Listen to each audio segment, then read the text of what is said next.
Important message. This is an archive. I am not sure if this video is meant to go down for legal reasons or other, but if so, then please message me through the comments and I will take it down. Now that is covered, here is the video.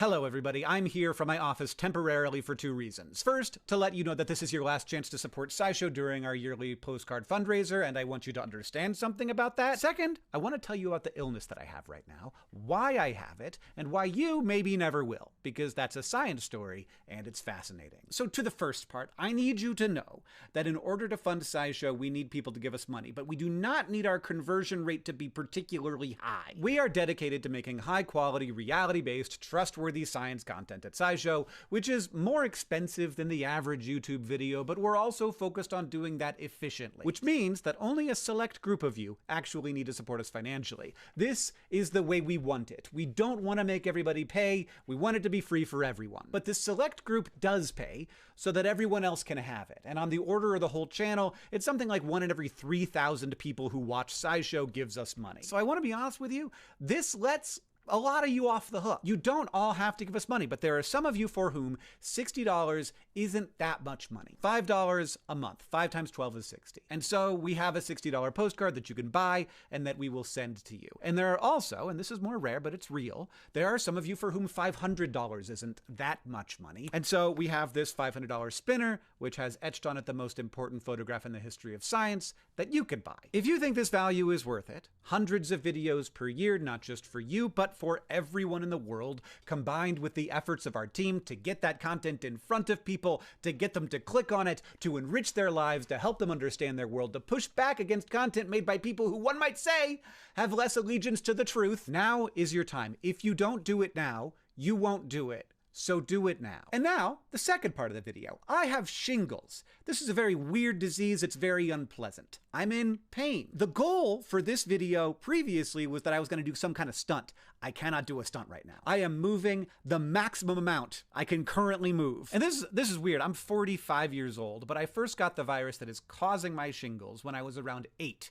when I got chickenpox. And when I was a kid, everybody got chickenpox. Like literally, 99% of kids got chickenpox. And on the whole, chickenpox isn't that big of a deal. With millions of cases in the US every year, only a very small percentage of those kids were hospitalized, around 10,000, and only dozens of them died from the disease. Now that's dozens of kids who died. They didn't get to grow up and become 45-year-olds with shingles. But compared with a lot of infectious diseases like measles, for example, this was a much less dangerous disease. While immunity from chickenpox after the first infection is usually lifelong, the virus that causes chickenpox never leaves your body. It hides in your nerves, and later, given the right circumstances, can reemerge, infecting a branch of your nerves and then erupting out of the skin. Do you want to see what it looks like? Too bad. This later infection is more dangerous and more painful. If it happens on the face, which luckily did not happen to me, it can threaten your vision. It's also extremely painful, and it can sometimes lead to lifelong nerve pain, though that's unlikely in cases like mine, as I am fairly young. Fingers crossed. But the thing is, if you were born in the late 90s or later, you probably will not have to deal with this because you were probably vaccinated against chickenpox. One of the solaces I have been taking from my very painful ordeal is that humans looked at this and said, this does not have to be normal. They did something about it. And now, as a middle-aged man, I'm kind of a relic. I'm getting a disease that my child will almost certainly not get. But how come it showed up in time for him but not for me? There's reasons, and I want to tell you about them. In the 1970s, a scientist named Michiaki Takahashi isolated the virus from a child and then did what vaccine scientists often do with viruses like this. He weakened it by growing it over and over again under lab conditions in weird circumstances until it became much less dangerous. That weakened version, which is called the Oka strain, could still teach the immune system what the varicella virus looked like, but it was much less likely to cause the full-blown disease. And this is the core trick of what we call a live attenuated virus.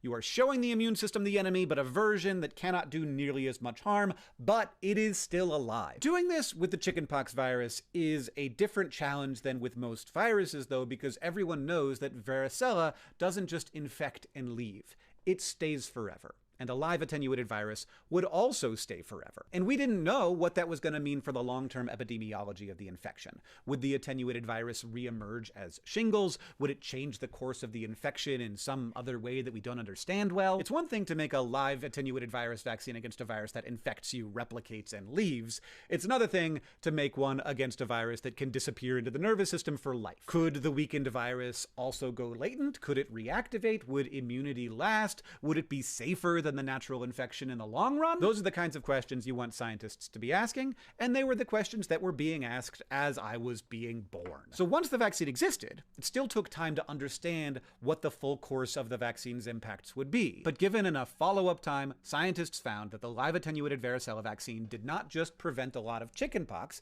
it also left kids with a much lower risk of shingles later on. The disease got better at basically every point we care about. Fewer infections, milder illness, and less reactivation down the road. There was no way to get that information except for watching a vaccinated group and an unvaccinated group grow up together. But that wasn't the end of the story. By 1988, when I got chickenpox, we probably knew enough that we should have started giving kids this vaccine, but we did not do it until like 10 years later. And the reason is that we had a new question, which is that should we be vaccinating against chickenpox at all? Because for a long time, the answer from society was like, I don't know, probably not. Chickenpox was very normal. Almost everyone got it. Most people were fine. Yes, millions of cases a year in the US meant tens of thousands of hospitalizations and around 100 deaths before the vaccine. But because each individual case was nearly always resolved without complications, it was treated as like just a routine little misery,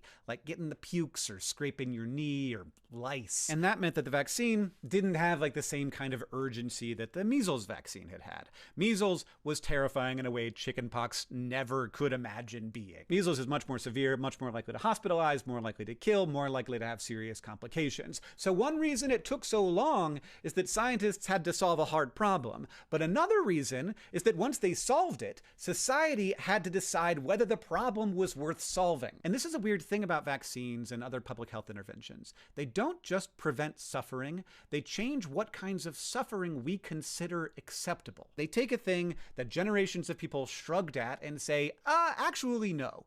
Children don't need to go through this, and 45-year-old SciShow hosts don't need to have this happening on their back. And that's what happened with chickenpox. We had the science, and then we had the caution, and all the science that came along with the caution, and then eventually we had the social realization that just because a misery is common doesn't mean we shouldn't do anything about it. And this might also explain something else, which is why people are often more afraid of the measles vaccine than the chickenpox vaccine, even though measles is by far the more dangerous disease. Now, part of this is historical bad luck and misinformation. The measles vaccine got caught up in one of the most damaging pieces of medical fraud in modern history, and the effects of that lie are very much still with us. But there's also like a human thing here. People are not great at risk assessment, and measles is just much more forgotten than chickenpox is. And look, I don't have good data to back this up, so this is not something that we would say in a typical SciShow video, but this is not a typical SciShow video. But I think people remember chickenpox,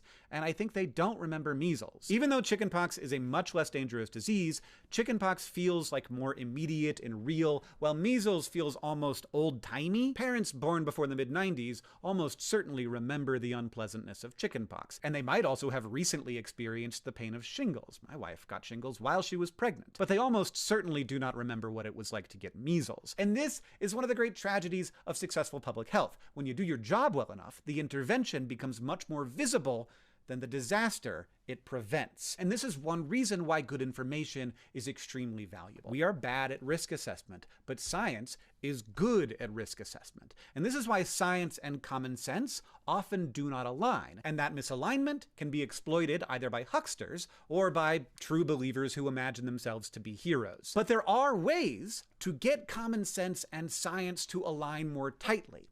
And we do that with good information explained well. And that's what we do here at SciShow. And we're going to keep doing it. With your help, even as I wince through a virus that has been waiting in my nerves since the Reagan administration. A virus I could have avoided, but science took its time to make sure the vaccine worked well and was safe. And now I know my son will probably never have to deal with this pain. So help us out. This video will be deleted 24 hours after upload. If you don't buy a postcard now or get a spinner now, you will not get one. So if you're gonna do it now.